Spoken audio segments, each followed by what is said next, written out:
عامر خان سے میری ملاقات ہوئی، میں نے اس کو کوئی دین کی بات نہیں کی، صرف محبت تھی۔ اب تک اس کے میسج آتے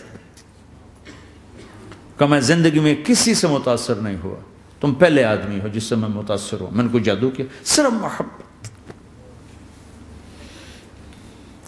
لوگوں کو محبت دو، قریب ہوں۔ میں جب گیا بڑی مشکل سے، اللہ نے ملاقات کا کوئی راستہ ہی نہیں تھا، وہ مجھے نہیں جانتا تھا، میں اسے نہیں جانتا تھا، تو کوئی موقع نہیں مل رہا تھا ملاقات کا۔ تو اللہ نے شاہد آفریدی کو بھیج دیا۔ شاہد آفریدی اس کی دوستی تھی، ہمارا جو کرکٹر ہے۔ میں نے اس سے فون پر کہا یار میری ملاقات تو کرا، اس نے ملاقات کروائی۔ تو اس نے مجھے کہا آدھا گھنٹہ ہے، آدھا گھنٹہ۔ جب میں پہنچا میکسیمم پونا گھنٹہ، میں کہا ٹھیک۔ میں گیا تو وہ سہما ہوا چہرہ کہ بھئی مولانا آ گیا، پتہ نہیں کیا کہیں گے، بھئی یہ تو کیا کر رہا ہے، تو حرام کر رہا ہے، ناچ رہا ہے، گا رہا ہے، توبہ کر، ابھی تیرے لیے دوزخ کا فیصلہ ہو جائے، پتہ نہیں کیا ہو، وہ ڈرا ہوا سہما ہوا تھا۔ تو میرا ایک دور کالج لائف تھا، میرے اللہ نے مجھے ہدایت دی، اور میں 3 دن کے لیے میں اس دوست کو، اس کی نسلوں کو دعائیں دیتا ہوں جو مجھے زبردستی پکڑ کے لے گیا۔ نہ میرا تبلیغ سے کوئی تعلق، نہ واسطہ، نہ میں کوئی ان سے متاثر۔ ایک لڑکا تھا، بنگالی تھا، گشت کرتا تھا، لیکن میں اس سے ذرا متاثر نہیں ہوا۔ میرا دوست متاثر ہو گیا تھا، تو میں تو ان کے قریب سے نہیں گزرتا تھا۔ تو وہ اور میں اسکول میں اکٹھے آ رہے تھے، کالج میں اکٹھے آ رہے تھے، تو وہ متاثر ہوا، وہ 3 دن کے لیے جا رہا تھا، تو مجھے بتائے بغیر میرا ہاتھ پکڑ کے لے گیا، مجھے کام ہے چلو میرے ساتھ۔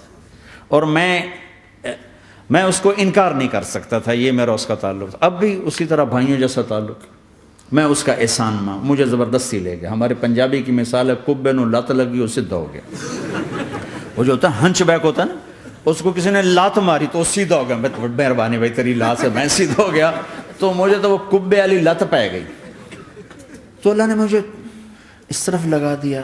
اور جب میری کالج لائف، میں نے کالج کا بہترین سنگر تھا، اسکول کا بہترین، یہ جنید جمشید کیا ہے جو اس زمانے میں یہ سارا کو ٹھا میں نے سارا کیا ہے۔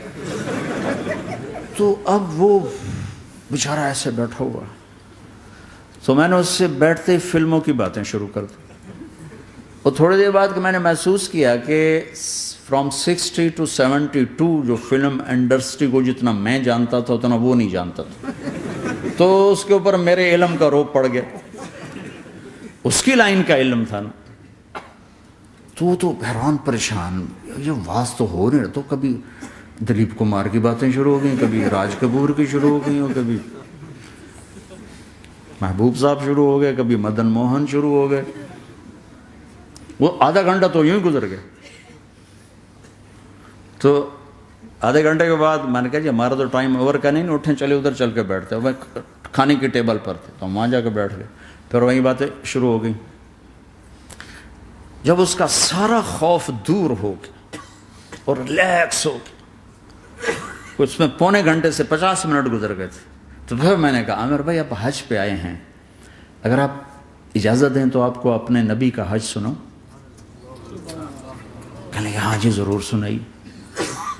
پھر میں 1.25 گھنٹہ بولتا رہا، اور وہ ایسے کر کے یہاں سے وہ یوں نہیں ہوا، 1.25 گھنٹہ ایسے بیٹھ کے یوں سنتا، ہلا نہیں اپنی جگہ سے۔ لوگ محبت کے بھوکے ہیں، تم فتوے دینا شروع کر دیتے۔ 2 گھنٹے کی ملاقات کے بعد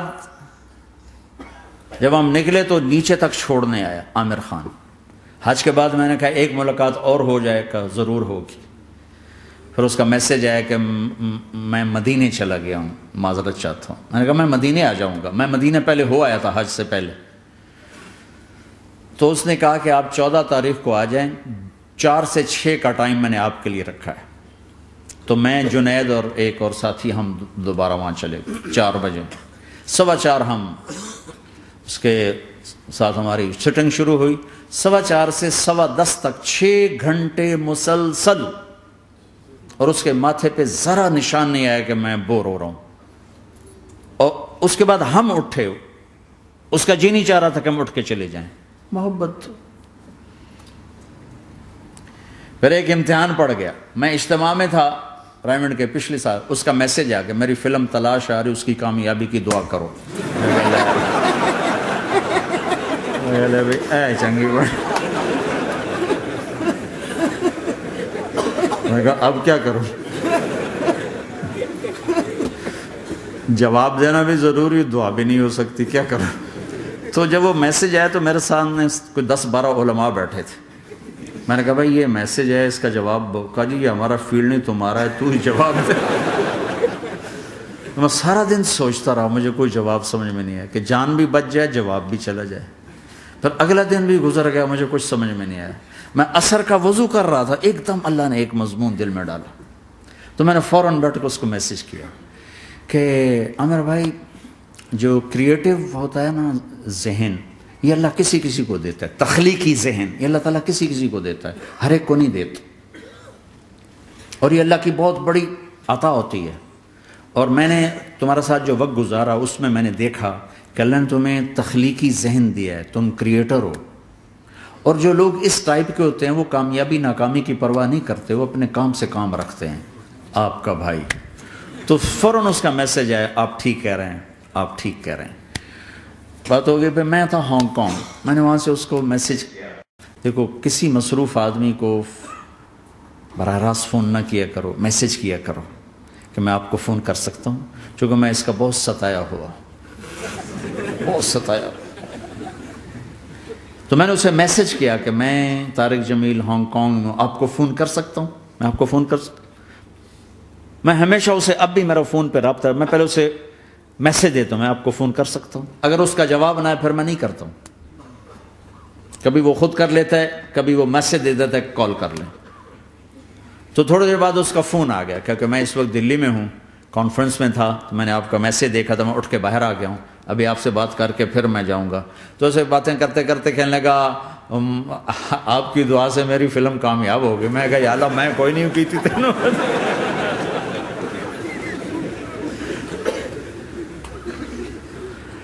بھائیو محبتیں بانٹو، نفرتیں تو پہلے ہی بہت پھیل چکی.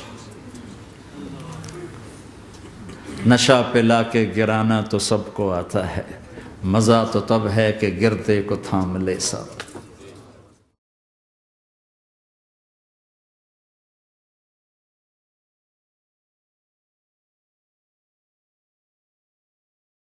لا إله إلا الله محمد رسول الله عليه صلاة الله وآله والأحبة. لا إله إلا الله محمد رسول الله عليه صلاة الله وآله